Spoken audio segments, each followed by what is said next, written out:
참 좋은 계절입니다. 한 주간 평안하셨습니까? 네. 성경 읽고 묵상하기 큐티 잘하고 계십니까? 한 주간 동안 여러분들에게 하나님은 어떤 분이셨는지, 예수님은 여러분들에게 한 주간 동안 어떠셨는지, 예수님과 하나님과 어떻게 지내셨는지 사돈의 팔촌 보듯이 하고 지내지는 않으셨죠? 혹시 여러분 예수님의 얼굴이 어떤지 상상해 보신 적이 있으세요? 예수님의 얼굴 인물이 어떠셨을까? 유명한 필립 얀신 목사님이 수업 시간에 학생들에게 아메리카풍, 중국풍, 한국풍 등 다양한 형태로 예수님의 얼굴을 묘사한 그림을 수십 장 슬라이드로 보여줬답니다. 그런 다음에 예수님은 어떤 모습이었을 것 같은지 질문을 했는데요. 대부분 1세기의 전형적인 유대인들과는 달리 예수님은 아마 키가 컸을 것이고 인물이 좋았을 것이고 잘생겼을 것이고 예수님이 과체중일 리는 절대 없으셔서 예수님을 과체중이라고 답한 사람을 한 명도 없고 예수님은 호리호리한 그런 모습에 그런 예수님을 선호했답니다. 여러분 이런 예수님 어디서 본 것 같지 않으세요? 이 예수님은 벽에 걸린 유화에서 많이 보았던 바로 그 예수님 아닌가요? 여러분은 어떤 예수님을 해보실 수가 있을까요? 예수님의 신체적인 외모에 대한 모습을 기술한 부분은 성경에서 전체에서 한 군데 그나마 이사야 52장 53장에 보면 있는데 나중에 한번 찾아보시고요. 굉장히 볼품이 없이 묘사하고 있습니다. 세례 요한은 하늘에서 특별한 계시가 없었더라면 세례 받으러 온 20대 청년 예수님을 하나님이 보신 메시아로 알아보지 못했을 거라고 말합니다. 예수님의 매력은 아름다운 용모나 풍채에 있지 않았고 그 핵심은 다른 데 있다고 말하면서 이 필립 얀신 목사님은 계속 이런 얘기를 합니다. 사도신경은 예수님의 생애를 단 한 줄로 훑고 지나간다. 탄생에서 시작해 바로 죽음으로 넘어간 다음 무덤에 내려갔다가 바로 승천, 우리가 보기에는 재림이 더 있기는 하지만요. 그때 잠깐 뭔가 놓치고 있는 건 아닌가. 동정녀 마리아에게서 나시고 본디오 빌라에게 고난을 받으신 그 사이에는 어떤 일이 일어났었는가. 예수님이 지구상에 사신 33년 동안 말씀하시고 행하신 일은 다 제쳐둔 채 우리는 서둘러서 그분의 생애를 해석해 버린다는 거죠. 그렇게 말하면서 과연 예수님은 이 땅에서의 시간을 어떻게 보내셨는가? 예수님의 일상을 그려보려고 했지만 이 필립 얀신 목사님은 주일학교 때 기억이 자꾸만 내 노력을 방해했다. 그분의 삶을 생각할 때마다 떠오르는 것은 단지 게시판에 붙여놓은 아무 생명력 없는 부직포 장면들 뿐이었다. 사람들을 가르치시네. 저기 양을 안고 계시네. 지금은 사마리아 여인과 이야기하고 계시네. 여기서 니고데모라는 남자와 대화하시고 그런 식이었다.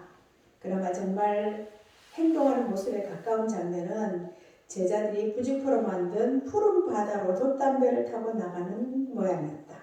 그 그림이었다. 예수님이 손에 채찍을 들고 성전에 서 계신 모습도 기억나지만 그건 내가 배운 예수님과 전혀 어울리지 않는 장면이었다. 파티에 참석한 예수님을 본 적이 없는 것은 두말할 날도 없다.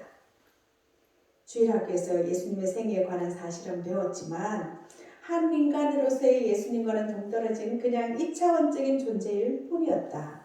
그런데 예수님에 관한 영화를 보면서 예수님을 좀 더 생생하게 접할 수 있었다. 영화는 진부한 부직포가 붙은 게시판 위의 장면과 달랐다.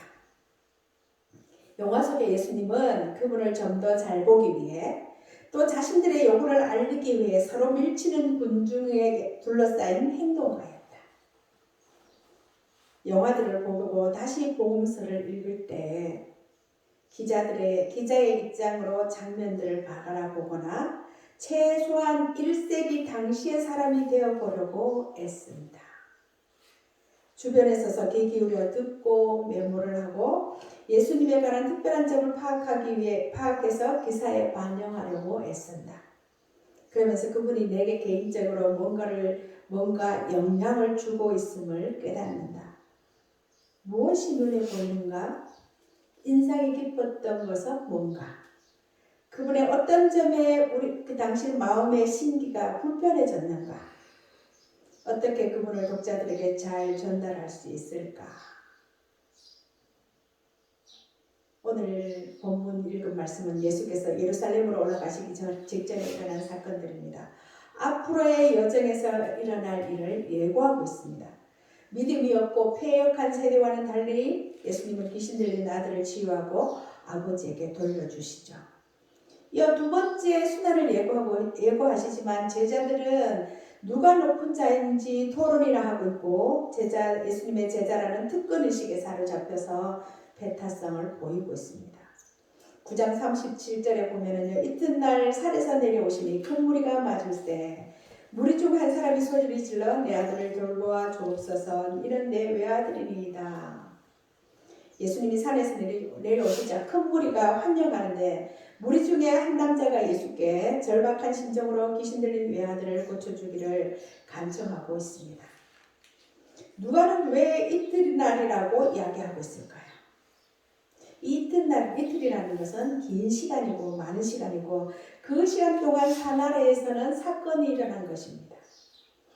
예수님은 귀신을 쫓아내기 전에 제자들이 귀신을 쫓아내는 권위를 받고도 실패한 이유를 지적하면서 믿음이 없고 패역한 세대라고 꾸짖습니다.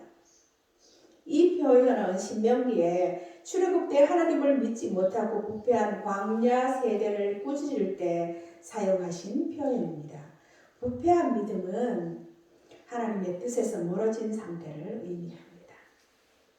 예수께서 하나님의 위치에서 불신과 불순종의 사람들을 책망하는 이 모습은 앞에서 본 변화산 사건에서 예수님의 신적 정체가 드러난 사건과 연결되고 산 아래서 귀신 들린 아들을 고치는 모습을 본 현장 사람들이 모두가 하나님의 위엄에 놀랐다는 내용과 잘 어울립니다. 43절을 보면 사람들이 다 하나님의 위엄에 놀라니라. 예수님이 하시는 일들을 보고 그렇게 고백합니다. 특히 하나님의 백성이라고 자부했던 광야의 이스라엘 백성들처럼 예수님의 제자들은 특권의식을 가지고 있었지만 그들에게 주어진 능력을 불신 때문에 사용하지 못하고 마음이 예수님의 가르침에서 벗어나 욕망에 사로잡혀 있었습니다. 여러분, 예수님이 귀신을 물리치지 못한 제자들에게 귀신을 물리치지 못했다고 믿음이 없고 패역하다고 했을까요? 그게 아닐 거라는 겁니다. 예수님이 귀신을 물리치시고 아픈 사람을 고치시고 죽은 사람을 살리신 이 모든 사역은 예수님이 메시아라는 사실을 알리려고 하신 것인데 이런 사실을 모르고 본전에 나오는 사람들은 예수님과 그 제자들을 귀신을 물리치고 병 고치는 의사 정도로 알았다는 거죠. 제자들 역시 예수님에게서 권능을 받고 병 고침과 귀신을 물리치는 능력으로 많은 사람을 치유했으니까 당연히 자기들에게 이런 능력이 있는 줄 알고 그 소년에게 귀신을 물리치려고 했을 것입니다. 만약에 이들이 예수님이 하나님 나라의 메시아라는 사실을 알았더라면 이렇게 소란이 일어났을까요? 제자들이 귀신을 물리치지 못했다면 조용히 예수님을 기다리지 않았을까?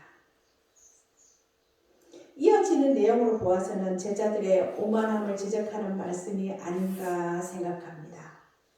그리고 예수님은 두 번째 순환을 예고하시죠. 44절에 인자가 장차 사람들의 손에 넘겨지리라. 그런데 제자들의 반응은 그들이 이 말씀을 알지 못하니 또 그들은 말씀을 묻기도 두려워하더라입니다. 제자들은 어렴풋이 예수님의 정체를 알았을 것입니다. 그런데 성경은 그들이 깨닫지 못하게 숨긴 바 되었다고 하는데 그들은 자기들이 믿고 싶은 대로 믿는 것 같습니다. 그들은 예수님이 로마에서 이스라엘을 구원하실 메시아이기를 바랐습니다. 그렇게 예수님으로 인해서 로마로부터 이스라엘이 독립을 하면 한 자리를 차지하고 싶은 인간적인 마음을 가지고 있었던 거죠. 어떤 사람들은 지금 우리의 모습이 저들과 똑같지 않냐라고 말합니다. 다들 자기가 믿고 싶은 대로 믿는다는 거예요. 성경은 분명히 하나님 나라는 하나님의 공의와 하나님의 정의가 다스리는 나라라고 하는데도 죽어서 이동하는 나라가 아니라 하나님과 관계에 관해서 말하고 있는데도 그들은 예수 믿으면 만사형통하고 죽어서 천국 간다는 생각으로 자기가 믿고 싶은 대로 믿는다는 거예요.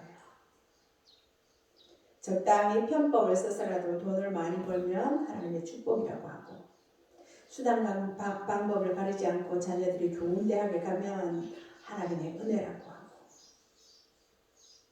우리가 예수 믿는 것을 너무 시시하게 만들어 놓은 것 같아요.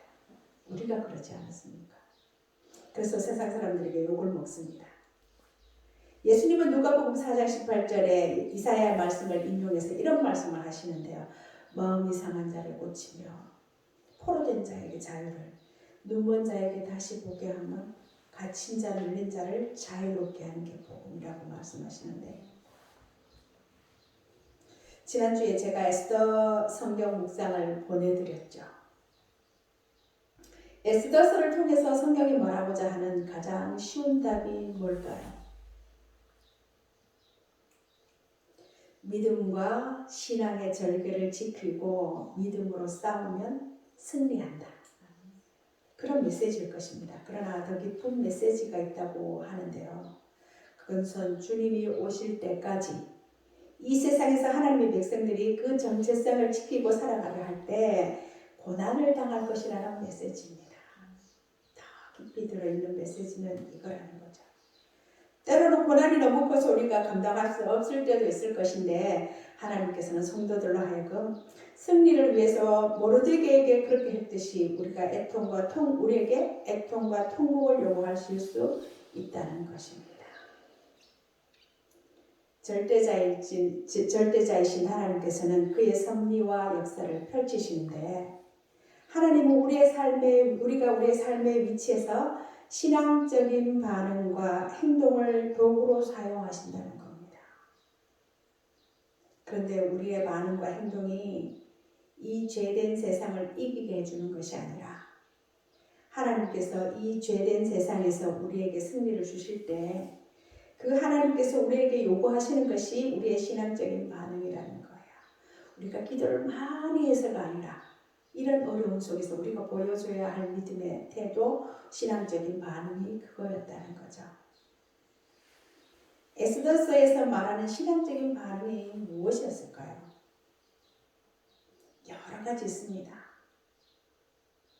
세상의 주권자, 진짜 왕은 하나님이시라.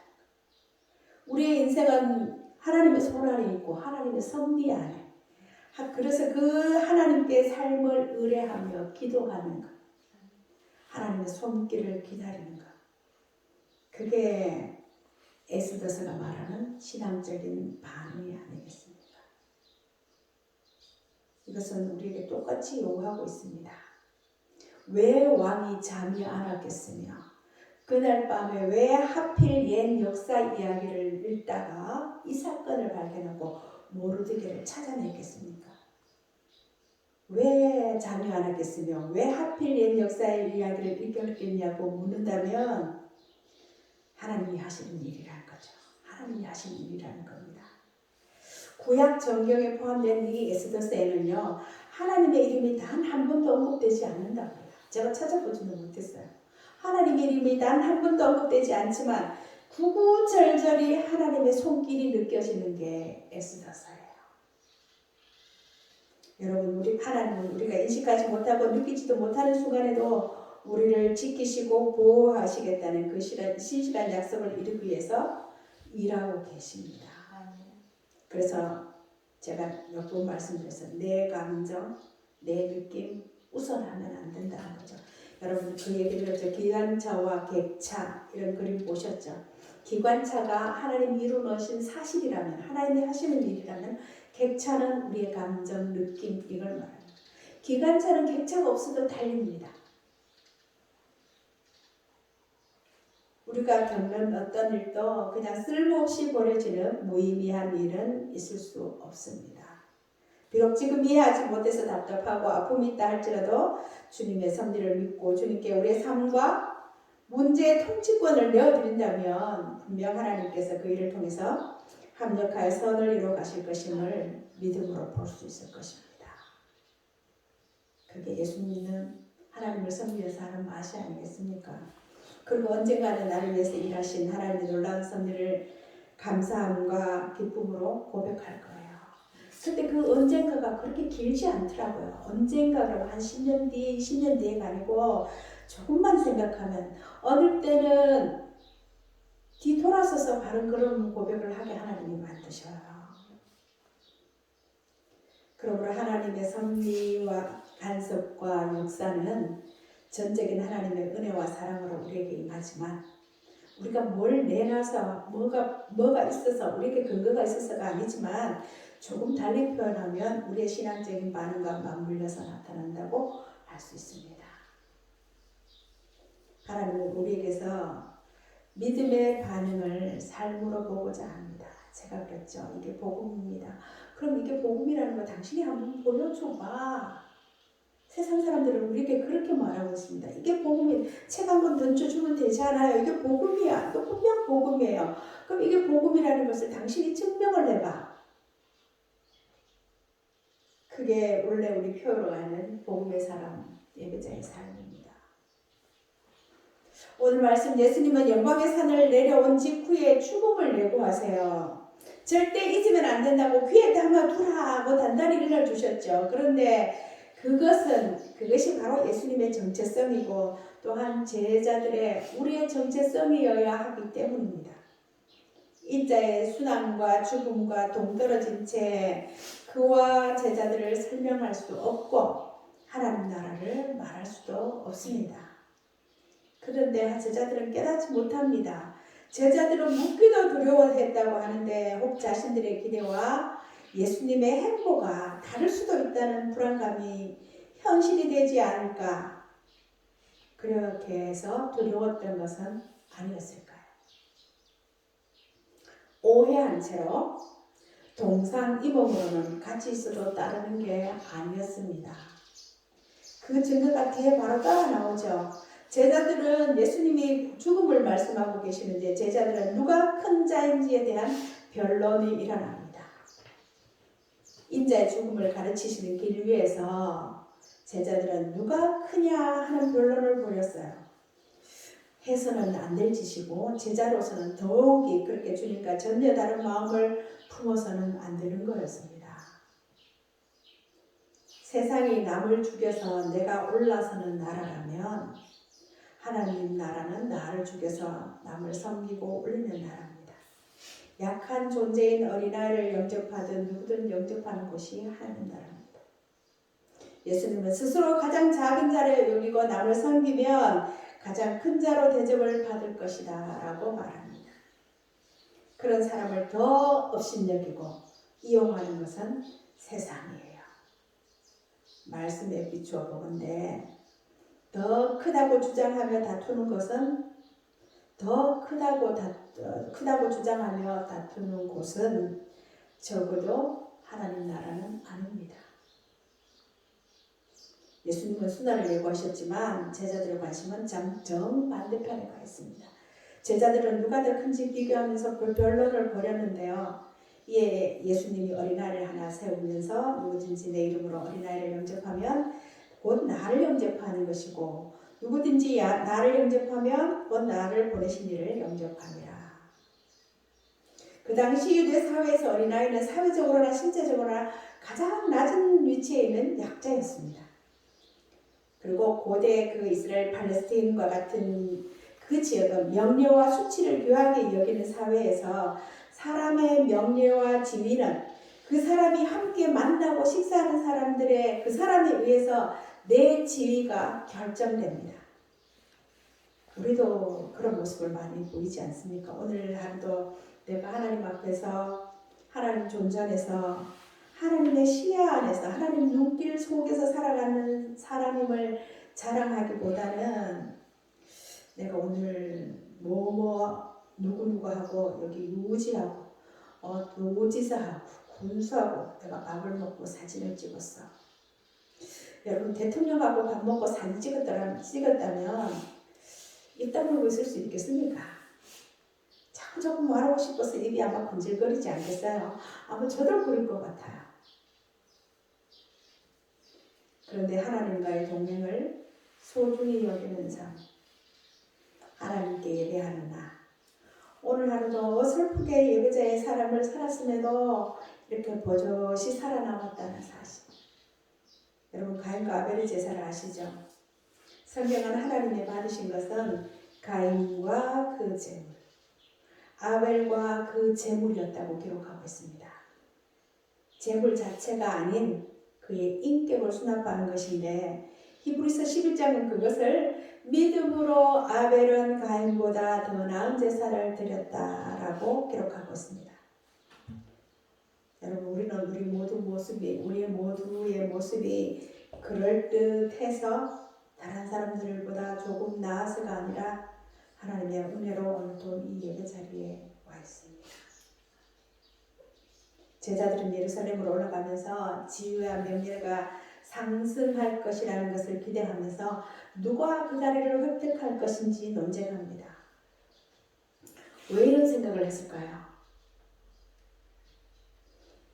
그들은 3년 동안 예수님을 따라다니면서 예수님의 능력을 알고 보았고 그들은 그런 능력을 가진 예수님이 예루살렘으로 가신다면 분명히 큰 일을 행하실 분이라는 것을 확신했을 것입니다. 그래서 서로 큰 자리를 차지하고 싶었던 것이에요. 예수님이 어린아이를 영접하는 것이 가장 큰 자라고 가르치셨지만 요한은 그 뜻을 이해하지 못합니다. 큰 자의 권위를 행사하고 싶었던 요한, 이런 말을 합니다. 49절에 어떤 사람이 주의 이름으로 귀신을 내쫓는 것을 보고 우리와 함께 따르지 아니하므로 금하였나이다. 진리를 따라 공동체로 모이고 자신의 정체성을 선명하게 하는 것은 좋은 일입니다. 하지만 그런 노력에는 늘 배타성과 독선, 배제의 위험이 있음을 의식해야 된다는 겁니다. 주의 이름으로 귀신을 쫓아냈는데 이를 금하자고 한 요한의 제안은 무슨 의미가 있을까요? 무슨 의미였을까요? 주의 이름이 자신들만의 특권증으로 아는 착각이고 오만이지 않았을까? 당신이 왜 주의 이름으로 귀신을 쫓아내? 그건 내 영역이야. 예수님의 이름을 의뢰하고 신뢰하는 자의 기도는 그가 누구든지 들어주시고 하나님의 뜻 가운데서 드리는 기도는 응답되게 하십니다. 예수님의 이름 자체가 능력은 아니에요. 제가 말씀드렸죠. 대만에 갔더니 예수 사진 걸어놓고 그 앞에 큰 상 차려놓고 향 피워놓은 곳이 엄청 많아요. 예수라는 이름으로. 그들이 말하는 그 예수는 성경이 말하는 예수가 아니었어요. 더욱이 특정한 그룹만 사용할 수 있는 소유물도 아니죠. 예수라는 이름. 이에 대한 예수님의 대답이 뭐였습니까? 금하지 말라. 너희를 반대하지 않는 자는 너희를 외하는 자니라 라고 대답하십니다. 요한은 자신과 12 공동체가 큰 특권을 가지고 있다고 생각했던 것입니다. 제자의 부르심을 섬김의 부르심이 아니라 특권과 권리로 이해했던 것으로 보입니다. 요한의 태도는 예수님이 말씀하신 어린아이를 영접하라는 말씀과 완전히 대조되는 것이었습니다. 예수님은 어린아이를 영접하는 자가 하나님을 영접하는 것과 같다라고 말씀하셨죠. 여러분, 제자들의 무능력과 어리석은 논쟁의 원인이 무엇이었을까요? 오늘 제목처럼 제자들의 본질은 무엇입니까? 여러분, 예수님에 대한 몰 이해와 무지는 우리를 무능력과 교만으로 이끕니다. 결국은 교회 안에서 일어나는 여러 가지 부작용은 하나님을 모르기 때문이에요. 예수님을 모르기 때문이라는 결론밖에 없을 것 같습니다. 하나님을 알고 경외하는 것이 가장 큰 지혜입니다. 믿음은요, 주어진 범사에 하나님의 자녀로 반응하는 것입니다. 하나님을 알고 경외하는 것이 가장 큰 지혜이고, 믿음은 주어진 범사에 하나님의 자녀로 반응하는 것. 그 길을 오직 말씀 묵상이 우리에게 가르쳐 줄 것인데요. 하나님의 자녀로 반응하는 것. 말씀 묵상이 그것을 우리에게 가르쳐 줄 것인데, 골로새서 1장의 말씀대로 믿음 안에, 말씀 안에, 주님 안에 뿌리를 든든히 박으며 모든 신령한 지혜와 충만히 하나님의 뜻을 아는 것으로 채우게 하시고, 주께 합당히 행하여 범사에 기쁘시게 하고. 이것과 반대되는 사사기 시대는 뭐라고 그러냐면, 사람들이 자기 소견에 오른 대로, 자기 소견을 따라서가 아니고 하나님의 뜻을 아는 것으로 채워서 주께 합당히 행하여 범사에 기쁘시게 하고 모든 선한 일에 열매를 맺게 하시며 하나님을 아는 것에 자라게 하시고. 계속 뒤이어지는 바울의 골로새 교회를 향한 기도가 우리의 기도가 되기를 바랍니다. 예수님이 말씀하시고자 했다. 에스더서 전체를 움직이신 그 하나님은 지금 우리의 하나님이시고, 그 하나님은 지금 우리와 함께 지금도 살아계십니다. 이 한 주간에도 하나님과 동행하는 행복하고 좋은 믿음의 살아가는 삶을 애쓰시기 바랍니다. 기도하겠습니다. 거룩하신 하나님 아버지, 은혜를 감사합니다. 부족한 저희들을 불러서 하나님 자녀 삼으시고 하나님 믿음의 길, 생명의 길, 구원의 길, 영생의 길, 소망의 길 걷게 하심을 감사합니다. 하나님, 오늘도 부족한 저희들 예배 자리에 오게 하시고 함께 예배하게 하시고 귀한 말씀 주심을 감사하며 예수님의 이름으로 기도드립니다. 아멘.